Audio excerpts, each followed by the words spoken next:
Fala, catalisador. Nós vamos agora para a correção aí do exercício de revisão.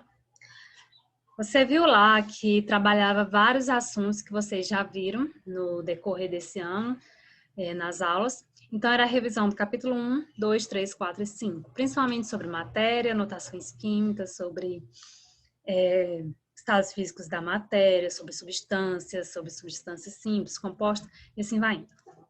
Vou compartilhar aqui a tela com vocês para vocês verificarem a questão e a correção. Vamos lá. Aqui na questão 1, era somente para você marcar. Você tinha lá, abaixo são citadas 4 propriedades da matéria: densidade, volume, temperatura de ebulição e massa. Quais delas correspondem à extensão de espaço e à quantidade de matéria que existe em um corpo, respectivamente? Você vai ver aí que somente a letra C, 2 e 4. Por quê, gente? Porque a densidade, ela é ali a relação que estabelece entre uma massa e o volume que ela ocupa. Não é isso? Que está ali na opção 1. A temperatura de ebulição, ela diz respeito à temperatura em que uma matéria deixa de ser líquida e passa a ser gasosa, ou vice-versa. Já na letra C, falaria que somente a alternativa 2 e a alternativa 4, que estão relacionadas à extensão do espaço e à quantidade de matéria existente em um corpo, ok? Então, volume e massa. A alternativa correta seria 2 e 4. Isso? Você vai ver aí na questão 2 que algumas pessoas tiveram muita dificuldade nisso aí, outras não, né? Bastava você analisar, gente, não tinha muito segredo aqui. A formulinha é simples. TK é igual a temperatura em graus Celsius mais 273,15, tá? Eu pedi para vocês fazerem com 273,15, apesar de que, olhando aqui agora, a questão dizia que ou bastava somar com 273 ou 273,15, tá? Mas eu prefiro que você tenha feito com 273,15, por quê? Porque é o valor mais exato, tá? E também para você trabalhar essa questão de fazer contas com números que possuem vírgula e que possuem outros números após a vírgula. Porque às vezes você é acostumado, não, 273,0, né? Que é a mesma coisa que 273. Mas aí, quando você tem esse 15 aqui, já dá uma diferença na hora que você vai fazer a continha. Então, o que você tinha que fazer? Você tinha que calcular, fazer a conversão da temperatura para cada caso, gente. Não era só para ponto de fusão, não era só para oxigênio. Era para os dois casos. Que dois casos? O ponto de fusão e o ponto de ebulição. De quem? De cada substância. Professor, então eram 6 cálculos? Isso, 6 cálculos. Você vai analisar que no oxigênio o ponto de fusão é menos 218,4. E você tem 273,15. Então, você nada mais vai fazer do que 273,15 menos 218,4. Ou seja, você tem 273,15, mas você deve 218,4. Quanto que você vai ter no final? O tanto que você tem é maior do que aquilo que você deve. Logo, o resultado vai ser positivo. Então, tinha que dar 54,75 Kelvin. Lembra, gente, de colocar a letra K de Kelvin. Por quê? Porque passou de graus Celsius e agora se transformou em Kelvin. Não é mais graus Celsius. Mudou a temperatura.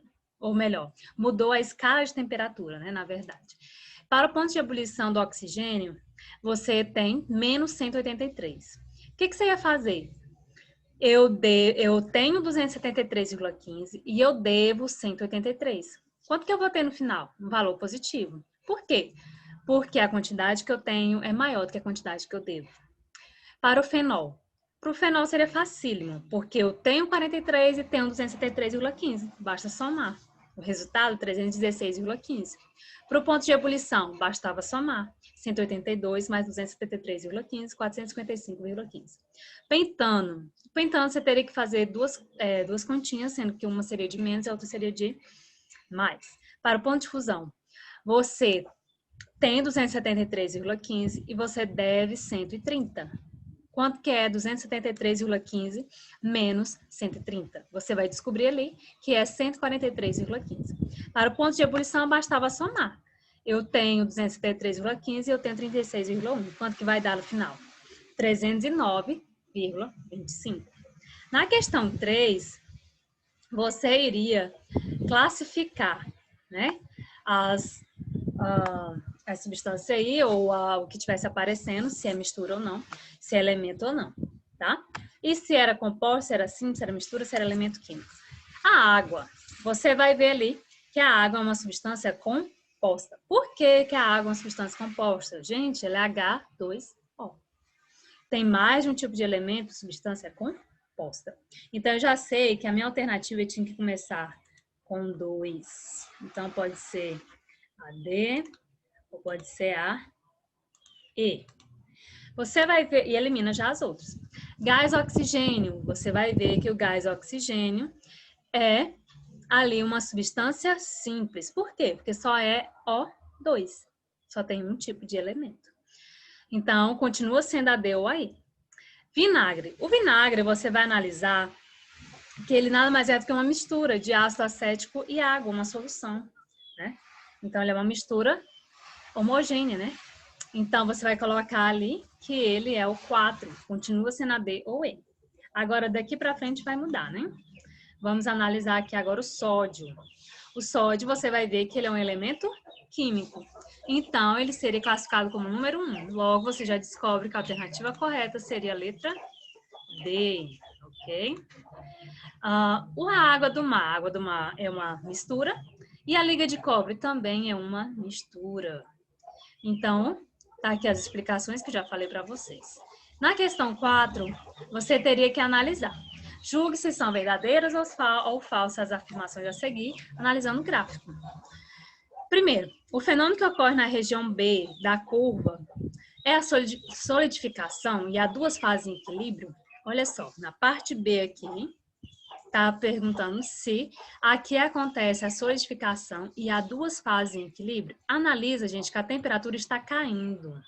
Quando você tem água líquida e coloca lá no congelador, o que acontece? Ela passa para o estado sólido. Então, passar para o estado sólido é a última coisa que vai acontecer. Então, não posso dizer que é aqui no começo. Aqui vai dizer que, na verdade, o que está acontecendo aqui na curva B é a condensação. O que era a condensação mesmo, gente? Passagem do estado de vapor para o estado líquido. É isso? Então, a primeira está falsa. A segunda, na região C da curva, há somente a fase sólida. Na verdade, na curva aqui, ó, na C, tá? Você vai ter a fase líquida. Por quê? Porque se anteriormente passou de vapor para líquido, nessa fase C você vai ter líquido. Então, ela também vai ser falsa. Letra C. Nas regiões B e D da curva, a temperatura permanece constante? Sim. Lembra que quando a gente tem a linha reta assim no gráfico, a gente chama de patamar. Um intervalo de tempo em que a temperatura ficou constante. Então, isso aqui eu vou dizer que a temperatura permaneceu constante. Então, correto. Depois, na letra D. Na região D da curva, coexistem a fase sólida e a fase líquida. Correto. Porque aqui vai passando para o estado líquido. Então, tem que coexistir as duas. Então, verdadeiro. Vamos para a questão 5. Dado o diagrama de aquecimento de um material, a alternativa correta é: o diagrama representa o resfriamento de uma substância pura? Olha só, gente, começou no sólido, terminou em vapor. A temperatura está subindo, eu não posso dizer que é resfriamento. Analise isso aqui. Tem que ser o quê? Aquecimento, né? E também não é uma substância pura. Por quê? Porque no ponto de ebulição a temperatura não permaneceu constante, ok? Então, analisa aí. A temperatura no tempo zero representa o aquecimento de um líquido? Errado. No tempo zero, nós temos o aquecimento de um sólido. Olha só aqui, ó. Lá no comecinho vai ser o aquecimento de um sólido. Não tá errado também. A outra, que seria a letra C, 210 graus Celsius é a temperatura de fusão do material. Na verdade, em 210 graus Celsius, a temperatura em que acaba a faixa de temperatura de ebulição do material. Olha só, 210 vai acabar a ebulição do material. Então, não é o ponto de fusão, tá? A transformação de X para Y é um fenômeno químico? Gente, não, gente, é um fenômeno físico. Toda vez que eu tenho mudança de estado físico, eu chamo isso de fenômeno físico. Eu não posso dizer que a água que eu coloquei lá no congelador agora se transformou em uma nova substância. Não, continua sendo água no final. Ah, mas agora é água congelada. É água congelada, mas continua sendo a mesma substância, água. Ei, 80 graus Celsius é a temperatura de fusão do material. Olha só, vamos analisar? Sim, ó.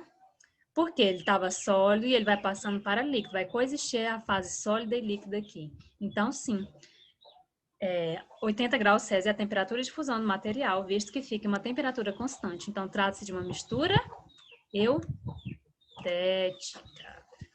que é aquela que vai ter um patamar ali na temperatura de fusão. No próximo vídeo, nós vamos ver o restante da correção.